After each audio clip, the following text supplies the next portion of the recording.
भारत माता की, भारत माता की जय श्री राम, जय मार्कंडे, छत्रपति शिवाजी महाराज की, संभाजी राजा की, जीजा माता की, भारत माता की। कैसे हो सब लोग? बहुत दिन बाद मिलना हुआ आप सबसे। చాలా రోజు అయింది కదా మనం కలిసి. ఇప్పుడైతే మన బాంబర్ దగ్గర నుంచి కూడా మనం మాట్లాడదాం, టెన్షన్ పడకండి. आज पूरे भारत में एक ऐसा माहौल बना हुआ है मेरे मित्रों, भारत में आज मोदी जी के सामने किसी पार्टी की औकात नहीं है जो खड़े होकर कह सके तो हम मोदी को टक्कर देंगे। आज पूरे भारत में इतना अच्छा माहौल बना हुआ है, छोटे बच्चे से लेकर बूढ़ा इंसान तक बस एक ही एक नारा लगा रहा है, अब की बार, अब की बार, अब की बार 400 पार तो होना ही होना है। लेकिन इसके लिए हमारे सोलापुर के जो हमारे वोटर है उनको खड़े होने की आज आवश्यकता है। मित्रों, सोलापुर के हमारे जनता से सबसे मैं आज एक विनती करने आया हूं, साल के 12 महीने आप लोग जाति के लिए लड़ो, साल के 12 महीने कास्टिज्म के बारे में सोचो, लेकिन 5 साल में एक बार हमें हमारे देश के लिए सोचना है मेरे मित्रों। देश का प्रधानमंत्री कैसा होना चाहिए ये आप सबको सोचने और समझने की आवश्यकता है मेरे मित्रों। क्या हम देश को ऐसे लोगों के हाथ में दे सकते हैं जो देश को खोखला करेंगे? क्या हम देश को ऐसे लोगों के हाथ में दे सकते हैं जो देश को बेचने की सोच रखते हैं? अरे आज हमारे प्रधानमंत्री जी के सामने जो कांग्रेस पार्टी है ये कैंसर से भी बदतर पार्टी है मेरे मित्रों। अरे प्रधानमंत्री मोदी जी ने उस कैंसर को खत्म कर दिया। लगभग 10 सालों से उस कांग्रेस का नाम और निशान मिटाने का उन्होंने प्रयत्न किया। कांग्रेस मुक्त भारत का नारा लेकर आज प्रधानमंत्री मोदी चल रहे हैं, तो हम सबका कर्तव्य बनता है कि हमारे प्रधानमंत्री मोदी जी के हाथ हम और मजबूत करें। आज हम यहाँ पर चुनाव प्रचार के लिए आए हैं। हमारे इस मंच पर उपस्थित हमारे बड़े भाई आमदार विजय कुमार जी देशमुख, हमारे भाई आमदार सुधाकर ओड़े जी जो कि नागपुर विधायक है हमारे नागपुर से, साथ ही साथ चुनाव प्रचार प्रमुख हमारे बहुत ही पुराने दोस्त राजू पाटिल जी, और हमारे बहुत ही पुराने मित्र हमारे अर्जुन सिन्हा जी, साथ ही साथ संजय जी कोड़ी, शिवानंद जी पाटिल, राजकुमार हंसती जी, और इसी मंच पर हमारे एक डॉक्टर साहब है जो कि पार्षद भी है, कॉर्पोरेटर हमारे किरण देशमुख जी। साथ ही साथ आज हम राम भाऊ जी के प्रचार के लिए आए हैं मेरे मित्रों। साथ ही साथ मड़ा और सांगली, धाराशिव, ये 4 पार्लियामेंट के वोटरों से मैं आज निवेदन करने के लिए आया हूं मेरे मित्रों। आज हम सबको एक संकल्प लेने की आवश्यकता है मेरे मित्रों कि हम 7 तारीख के दिन, अभी तो धूप बहुत है, गर्मी है ना, लेकिन 7 तारीख के दिन आप लोगों को गर्मी भूल जाना है कि गर्मी है, मैं बाहर निकलूं या ना निकलूं, गर्मी है, अगर मैं जल्दी धूप में बाहर निकलूंगा तो क्या होगा? मेरे मित्रों, प्रधानमंत्री मोदी जी दिन रात प्रचार कर रहे हैं, दिन रात वो इंसान 24 घंटे प्रचार कर रहा है, 24 घंटे लड़ रहा है। बस उस व्यक्ति की एक ही एक सोच है, मेरा देश उन हरामियों के हाथ में ना चले जाए जिनके कारण हमारा देश बर्बाद हुआ। पिछले 10 सालों में आज हम गर्व से कह रहे हैं कि मैं एक हिंदू हूं, मैं एक देशवासी हूं। 10 साल से पहले यानी 2014 से पहले का हिंदू क्या सोचता था? वो हिंदू नाम शब्द कहने के लिए भी डरता था, तिलक लगाने के लिए डरता था। अरे 2014 से पहले का हिंदू ये सोचता था, क्या मेरे सर का ताज जो कश्मीर है, जो धारा 370 हटेगा या नहीं हटेगा? अरे 2014 से पहले जो हमारा राम भक्त था ये सोचता था कि मेरे जीते जी क्या मैं अयोध्या में राम मंदिर बनते देख सकता हूं या नहीं देख सकता हूं। अरे आज का हिंदू मथुरा के बारे में सोचता है, काशी के बारे में सोचता है। आज हम गर्व से कह रहे हैं कि आसमान को छूने वाला राम मंदिर हमारे मोदी जी ने बनवाया है, आसमान को छूने वाला। अरे धारा 370 हटाकर हमारे देश का जो ताज था कश्मीर, कश्मीर हिंदुस्तान का था, नहीं किसी के बाप का था मेरे मित्र। और कश्मीर से धारा 370 हटाकर हमारे सर के ताज को बचाने वाले हमारे प्रधानमंत्री मोदी जी थे मेरे मित्रों। तो हमें कैसे प्रधानमंत्री चाहिए? ये देश का देशभक्त सोचने की आज आवश्यकता है। देश का हिंदू, देश का राम भक्त, कृष्ण भक्त, शंकर भक्त सोचने की आज आवश्यकता है कि देश का प्रधानमंत्री कैसा होना चाहिए। क्या हमें पप्पू जैसा प्रधानमंत्री चाहिए क्या? अरे मैं एक वीडियो देख रहा था, हमारा अर्जुन एक वीडियो बता रहा था कि भैया ये देखो वीडियो कब का है पता नहीं, लेकिन ये राहुल गांधी पप्पू छत्रपति शिवाजी महाराज की प्रतिमा एक व्यक्ति दे रहा था। वो व्यक्ति कौन था पता नहीं, लेकिन ये राहुल गांधी हमारे छत्रपति शिवाजी महाराज की प्रतिमा को हाथ लगाने के लिए भी शर्मा रहा था, घबरा रहा था, डर रहा था। क्यों? क्योंकि औरंगजेब की नाजायज औलादे नाराज ना हो जाए, इसलिए छत्रपति शिवाजी महाराज की प्रतिमा को राहुल गांधी हाथ लगाने के लिए डर रहा था, हाथ लगाने के लिए शर्मा रहा था। क्या ऐसा प्रधानमंत्री चाहिए हमें? अरे जो छत्रपति शिवाजी महाराज का मान सम्मान ना करे, क्या ऐसा प्रधानमंत्री चाहिए हमें? अरे हमें तो छत्रपति शिवाजी महाराज जैसी विचारधारा वाला प्रधानमंत्री चाहिए, और वो विचारधारा है हमारे प्रधानमंत्री मोदी जी की मेरे मित्रों। अरे हिंदवी स्वराज का सपना लेकर हमारे शिवाजी महाराज आगे बढ़े थे, हिंदवी स्वराज की स्थापना की। आज यही हमारे प्रधानमंत्री मोदी जी सबका साथ, सबका विकास और सबका विश्वास लेकर आगे बढ़ रहे हैं। पिछले 10 सालों में मेरे मित्रों आज हम गर्व से कह रहे हैं कि हम हिंदू हैं। आप लोग एक बार विचार करिए कि ये कांग्रेस की सरकार जहां जहां पर आई है राज्यों में, क्या वहां का हिंदू क्या सुरक्षित है? कर्नाटक में देखिए क्या हुआ। कर्नाटक में लव जिहाद के नाम पर हमारी एक बहन को कितने चाकुओं से मार के खत्म कर दिया। अरे उस लड़की का बाप तो तुम्हारे ही पार्टी का था। अरे शर्म करो रे कांग्रेसियों। अरे हमारी बेटी का कत्ल हुआ, एक भी कांग्रेसी उसके बाप और उसके परिवार से मिलने के लिए भी डर रहा था। क्यों?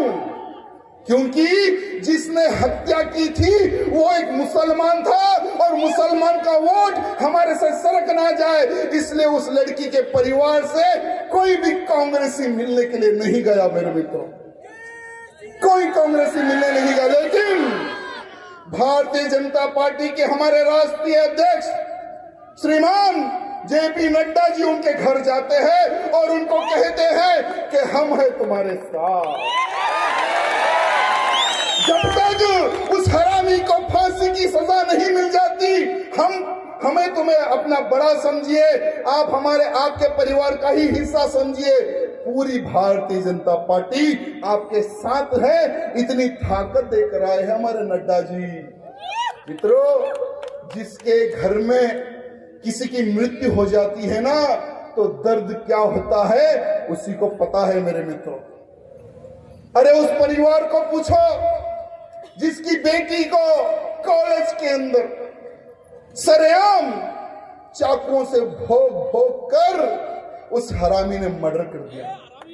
अरे यही नहीं, यही कर्नाटक में एक दुकान के अंदर एक हमारा हिंदू भाई हनुमान चालीसा का एक गाना लगाकर हनुमान चालीसा पढ़ रहा था, तो आजू बाजू के कुछ लोग जाते हैं दुकान पर और उसको दुकान से बाहर निकाल कर मारते हैं। और एफआईआर करने के लिए भी कांग्रेस सरकार डर रही थी कि कहां ये मुसलमान वोट हमारे से सरक जाए।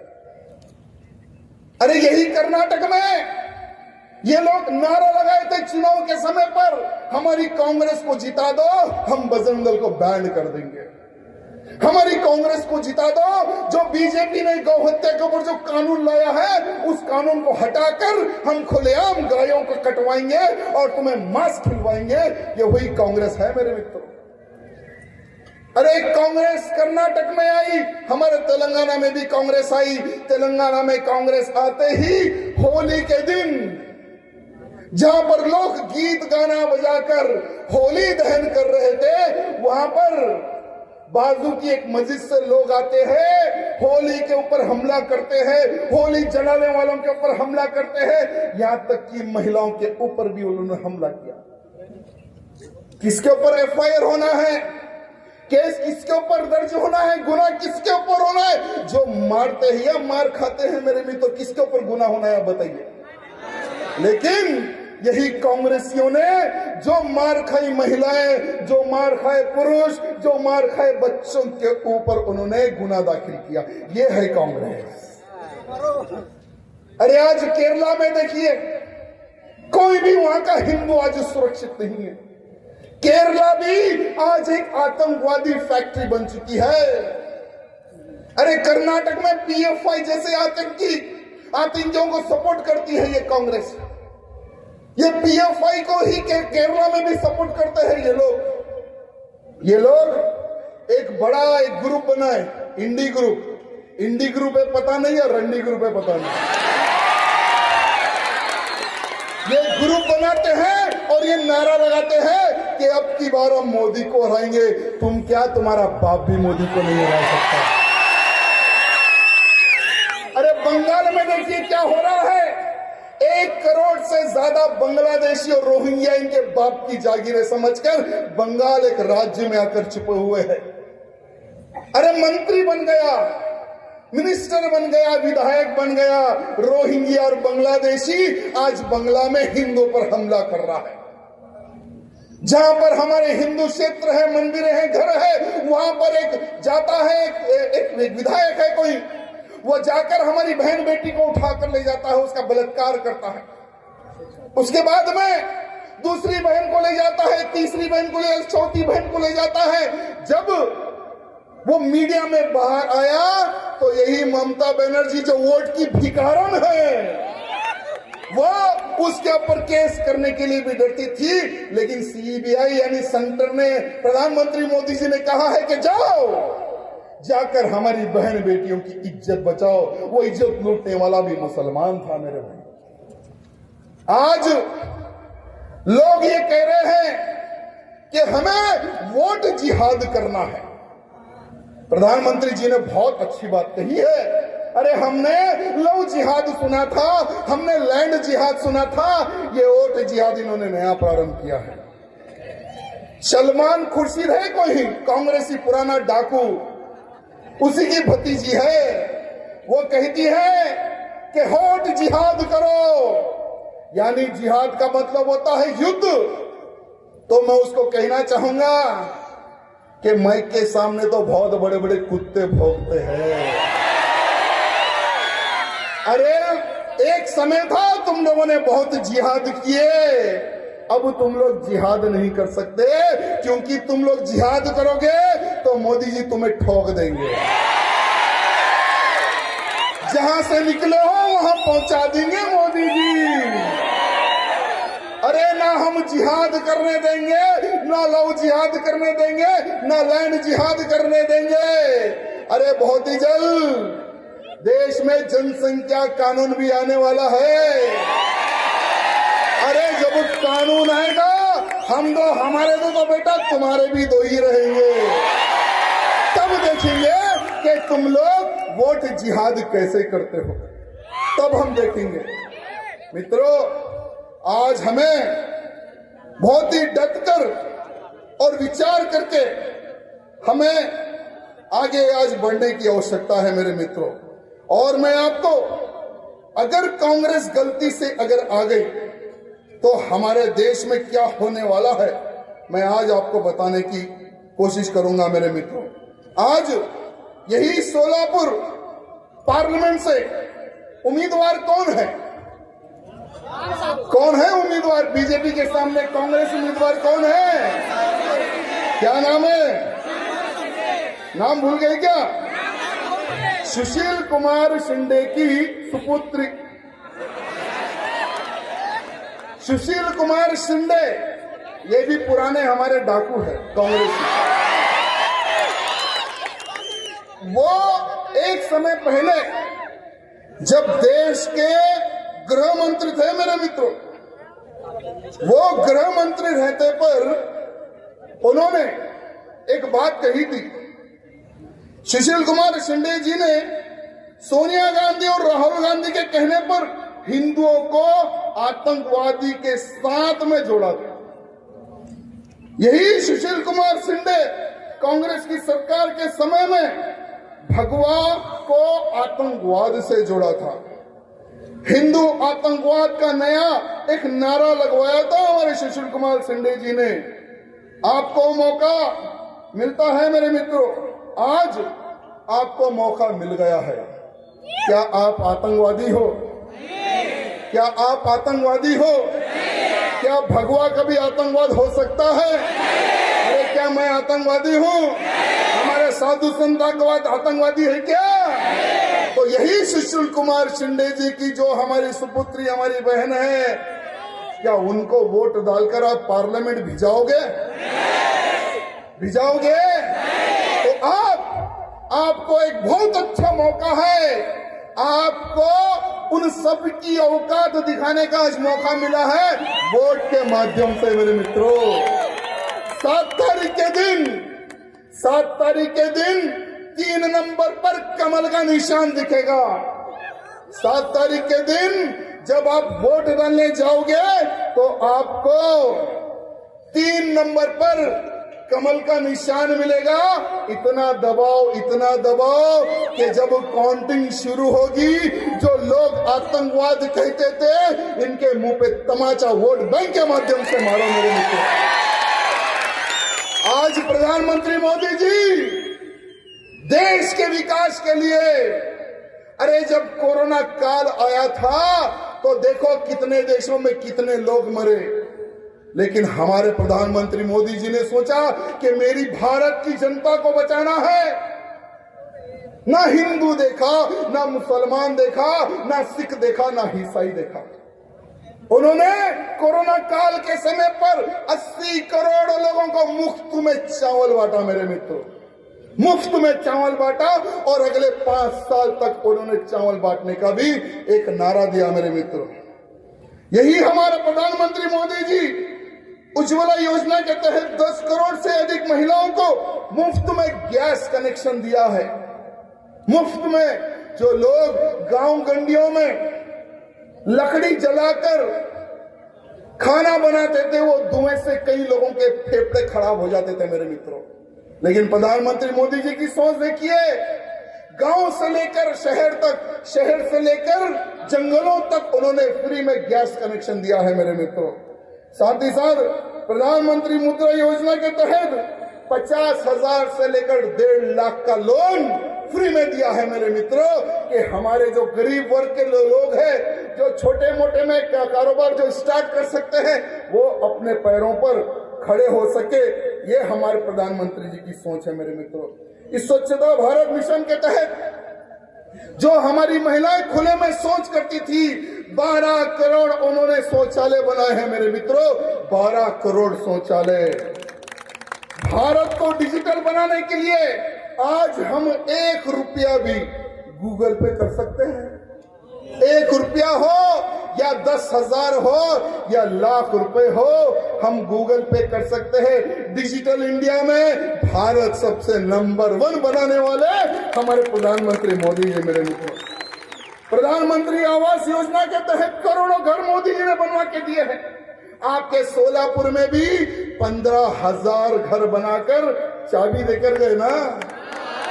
अरे जो विधायक, पूर्व विधायक थे जो कांग्रेस का हमेशा विरोध करते थे, घर बोले जाओ खबर बोले आओ, अब ऐसे विधायक भी कांग्रेस जिंदाबाद के नारे लगा रहे हैं। पता नहीं किस रात में कितने बैग उनके घर चले गए। प्रधानमंत्री जल जीवन योजना के तहत घर घर नल पहुंचाने का काम, साफ पानी पीने का काम हमारे मोदी जी ने किया है मेरे मित्रों। घर घर नल पहुंचाने का काम हमारे प्रधानमंत्री मोदी जी ने किया है। प्रधानमंत्री किसान सम्मान निधि के तहत 15 करोड़। अरे किसान है तो दुनिया है, किसान है तो तुम हो, किसान है तो हम हैं। ऐसे किसानों को 15 करोड़ किसानों के अकाउंट में 6,000 रुपए डायरेक्ट पहुंचाने वाले हमारे प्रधानमंत्री मोदी जी हैं मेरे मित्रों। प्रधानमंत्री आयुष योजना के तहत, आयुष्मान योजना के तहत 50 करोड़ से अधिक लोगों को 5 लाख रुपए का बीमा मिल रहा है मेरे मित्रों। 5 लाख रुपए लगाकर वो लोग अच्छे से अच्छा इलाज करवा सकते हैं। अटल पेंशन योजना के तहत 50 साल की उम्र से अधिक लोगों को 1,000 से लेकर 5,000 तक की पेंशन देने का काम हमारी मोदी सरकार कर रही है मेरे मित्रों। मेरे मित्रों, बहुत ही जल्द भारत में यानी तीसरी बार जब प्रधानमंत्री मोदी जी बनेंगे तो देश में भूचाल आने वाला है मेरे मित्रों। मैं आज भी चैलेंज करता हूं कि अगर भारत देश के प्रधानमंत्री तीसरी बार मोदी जी नहीं बनेंगे तो मैं राजनीति छोड़ दूंगा मेरे मित्रों। मैं राजनीति छोड़ दूंगा। नहीं तो जो लोग कह रहे हैं कि हम मोदी को जीतने नहीं देंगे, तीसरी बार बीजेपी की सरकार नहीं बनेगी, मैं उनको चैलेंज करता हूं, अगर एक बाप की औलाद हो तो तुम लोग राजनीति छोड़ दो, तुम लोग राजनीति छोड़ दो। अरे कॉमन सिविल कोड प्रधानमंत्री जी लेकर आने वाले हैं। एक देश में एक ही कानून, ना तलाक ना बिलाक, देश में एक ही कानून चलेगा। अरे एनआरसी लाकर जो चूहे जो दूसरे विदेशों से पाकिस्तान, बांग्लादेश, रोहिंग्या, बिहार जितने लोग आकर जो भारत में इधर उधर जो छुपे हुए हैं ना, उनको सीधा बोलेंगे गेट आउट। अगर जो गेट आउट नहीं हुआ तो उनको शूट आउट करेंगे। योगी जी वाला स्टाइल, अरे हमें तो योगी जी वाला स्टाइल बहुत पसंद है मेरे मित्रों। आपको पता है उत्तर प्रदेश में एक समय पहले वो अखिलेश पप्पू वहां का मुख्यमंत्री था। वो अखिलेश की सरकार में वहां पर हिंदू डर के जीता था। कोई भी माता बहन डर डर के बाहर निकलती थी कि कहां कोई गुंडा हमें उठाना ले जाए, कब हमारा बलात्कार ना हो जाए, ये हमारी बहन बेटी उत्तर प्रदेश में डरती थी। लेकिन योगी आदित्यनाथ जी जो मेरे गुरु है, जो मेरे बॉस है, वो मुख्यमंत्री बनने के बाद में जितने हरामी थे उनको 72 हुरों के पास भेजने का काम हमारे योगी जी ने किया है। आज कोई भी गुंडागिरी नहीं करता। जितने गुंडे थे जेल में जाकर बैठ गए और गुंडे कह रहे कि भैया हमें जेल से बाहर नहीं जाना है, अगर हम जेल से जाएंगे तो वो बाबा बहुत खतरनाक है, हमारे पिछवाड़े गोली मारेगा। इसलिए आज कोई भी गुंडा बाहर आने को तैयार नहीं है। कुछ ही दिन पहले एक मुख्तार अंसारी चले गया ऊपर, डर के मारे हार्ट अटैक आ गया उसको। अरे वो मुख्तार अंसारी को शहीद का दर्जा दे रहे हैं, जो शहीद का दर्जा दे रहे हैं उसमें हमारा बड़ा साला असदुद्दीन ओवैसी भी है। वो भी जाकर कहता है कि मुख्तार अंसारी शहीद हो गया। अरे बेटा, मुख्तार अंसारी चले गया, अब तेरी बारी है, बेफिक्र रहो। ये जो असदुद्दीन ओवैसी जो एमआईएम पार्टी का जो चीफ है ना मेरे मित्रों, यही एमआईएम पार्टी के चीफ को एक बहुत ही छोटा सा कीड़ा था, ये जमीन में रेंगने वाला कीड़ा, और ये कीड़े को, ये आस्तीन के सांप को, ये जहरीले सांप को दूध पिलाकर बड़ा करने वाली यही कांग्रेस है मेरे मित्रों। वाईएस राजशेखर रेड्डी जी एक मुख्यमंत्री थे, बेचारों का हेलीकॉप्टर गिर के वो मर गए हमारे मुख्यमंत्री जी। वो टाइम पे उन्होंने वो सांप को दूध पिला पिला पिला पिला कर बड़ा किया, और जैसा ही बेचारे वो खत्म हो गए, उनके बाद में किरण कुमार रेड्डी जी एक मुख्यमंत्री बने कांग्रेस के। वो हिंदुवादी थे, कांग्रेस ही पसंद नहीं करती थी, लेकिन वो उन्होंने एक बहुत जबरदस्त काम किया, दोनों चूहों को जेल में डाल दिया, और इतना ठोका ये भी जेल से बाहर नहीं निकलते दोनों चूहे, अकबरुद्दीन ओवैसी यानी बकरुद्दीन ओवैसी या असदुद्दीन ओवैसी। लेकिन सरकार बदली, तेलंगाना आंध्र अलग हुआ, केसीआर की नई सरकार बनी।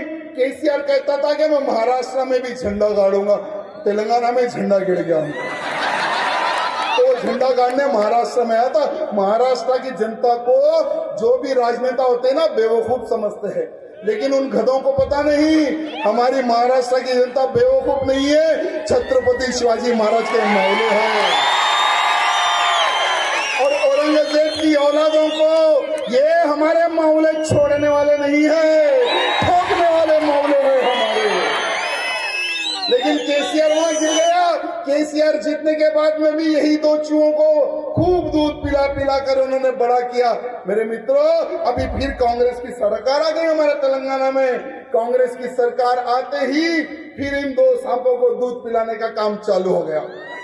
अभी चुनाव है हैदराबाद में भी, हमारी महादेवी जी खड़ी हुई है उनके सामने, और ये असदुद्दीन ओवैसी जो हमारा बड़ा साला है, वो कह रहा है कि बीफ जिंदाबाद, बीफ जिंदाबाद के नारे लगाता है। मैंने उसको कहा कि बेटा बीफ जिंदाबाद बोल रहा ना, तो आजा एक सुअर की भी दुकान लगाऊंगा, वो भी जिंदाबाद बोल रहा। और उसका छोटा भाई बकरुद्दीन वो कहता है कि बीफ का मांस खाने में बहुत मजा आता है। तो मेरे भाई एक बार सुअर का मांस भी खा के देख ले। अरे हम हिंदुओं की आस्था जुड़ी हुई है गौ माता में, देश धर्म का नाता है, गाय हम सबकी माता है मेरे मित्रों। और दूसरी बार मोदी जी प्रधानमंत्री बनने के बाद में गौ माता को जो दर्जा मिलना चाहिए था वो मिलके ही रहेगा। हमारी गौ माता विश्व की माता बनने वाली है मेरे मित्रों, विश्व की माता। मेरे मित्रों, ये कांग्रेसियों का जो पाप है हमें भूलना नहीं है मेरे मित्रों। इन कांग्रेसियों का पाप हमें भूलना नहीं है। ये वही कांग्रेस है जिन्होंने आपका पैसा खाया, छोटे बच्चों का पैसा खाया, बड़े बुजुर्गों का पैसा खाया। यही कांग्रेस 10 साल पहले जब कोई भी बड़ा आदमी टीवी देखता था, आज से 10 साल पहले जब बीजेपी की सरकार नहीं बनी थी, तो हर बार स्कॉलिंग आती थी, टीवी में मैटर आता था कि आज एक घोटाले का उजागर हो गया। जैसे सबसे बड़ा घोटाला इन्होंने 2G घोटाला किया, 2 लाख करोड़ का घोटाला। आपके पैसे मेरे मित्रों, मेरे पैसे, हम सबके पैसे 2G घोटाले के तहत 2 लाख करोड़ इन कांग्रेसियों ने खा गया मेरे मित्रों। साथ ही साथ कोयला घोटाला इन्होंने किया, डिफेंस घोटाला, हमारी आर्मी को तक इन्होंने नहीं छोड़ा मेरे मित्रों, हमारी आर्मी को तक नहीं छोड़ा। अरे जो आर्मी के जवान देश की रक्षा करते करते देश की रक्षा करते करते जो जवान शहीद हो जाता था, उनका राशन पानी तक ये हरामी खा गए। उन्होंने वो भी घोटाला किया मेरे मित्रों। साथ ही साथ कॉमन वेलफेयर घोटाला मेरे मित्रों, कॉमनवेल्थ घोटाला जो कि 70,000 करोड़ का घोटाला है, हेलीकॉप्टर घोटाला, पनडुब्बी घोटाला, अरे इन्होंने तो गाय के गोबर में भी घोटाला कर दिया। नेशनल हेराल्ड घोटाला 2000 करोड़ का घोटाला मेरे मित्रों, और यही घोटाले में सोनिया गांधी और राहुल गांधी इन्वॉल्व थे। ये अभी भी बेल पे घूम रहे मेरे मित्रों। देश का खाने वाले पैसा क्या प्रधानमंत्री बनने लायक है? और बेफिक्र रहो सोनिया गांधी जी और हमारे पप्पू जी, जब तीसरी बार मोदी जी बनेंगे ना, ये जो तुमने घोटाले किए हैं इसका हिसाब तुम्हें जेल में बैठकर देना पड़ेगा। अरे कांग्रेस के समय धरती से लेकर आसमान तक घोटालों की इतनी लंबी लाइन है मेरे मित्रों। अगर घोटालों के बारे में अगर मैं यहाँ बोलने बैठूं तो समय भी कम पड़ेगा मेरे मित्रों। देश को इन्होंने खोखला किया है, देश को इन्होंने बर्बाद किया है, और ऐसी कांग्रेस को भूतो ना भविष्य हम भारत में कभी राज करने नहीं देंगे। ये संकल्प हमें लेना है मेरे मित्रों। इकड़ुना प्रतियोगिता అన్న తమ్ముళ్ళు అక్క చెల్లెలు అందరికీ నేను దండం పెట్టి రిక్వెస్ట్ చేస్తున్నా। 7th तारीख की 7వ तारीख की 3 नंबर की कमल गुर्तु के मी ఓటు పడాలి। ఫస్ట్ మీరు ఓట్ వేయాలి, దాని తర్వాత మీ చుట్టుపక్కలకి చెప్పాలి ఓట్ ఫర్ బీజేపీ। మీరు ఓట్ వేసిన తర్వాత మీ కాలనీ వాళ్ళకి చెప్పండి, మీ బస్తీ వాళ్ళకి చెప్పండి, ట్విట్టర్ గానీ ఫేస్బుక్ గానీ వాట్సాప్ గానీ అన్ని దాంట్లో చేయండి। ఒకటి ఒక్క మ్యాటర్ వైరల్ కావాలి। అబ్ కీ బార్ भी ఇంకొకసారి కూడా దానికి ఎవరు ఆపలేరు।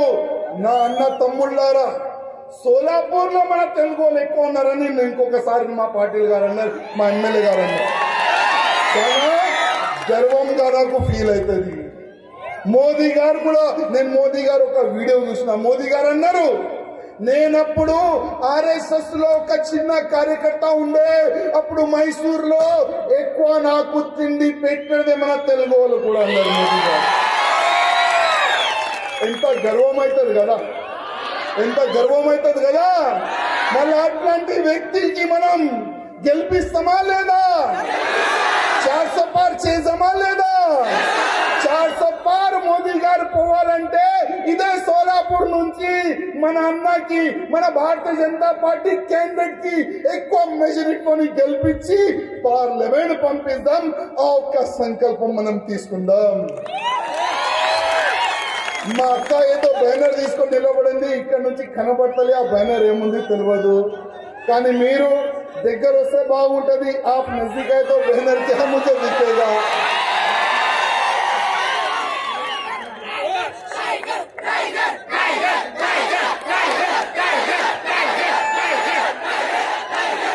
मित्रों, अरे वाह क्या बात है, ये तो हमारा संकल्प है।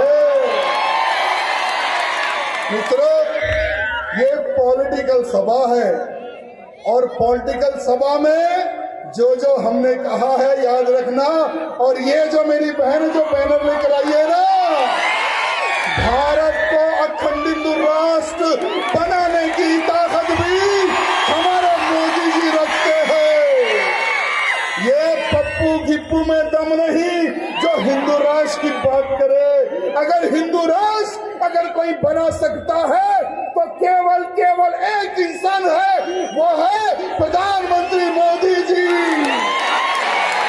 प्रधानमंत्री मोदी जी। सब लोग अपने फोन की टॉर्च लाइट खोल के बताना है कि मोदी जी हम भी आपकी सेना है, हम भी चाहते हैं कि तीसरी बार मोदी सरकार, तीसरी बार मोदी सरकार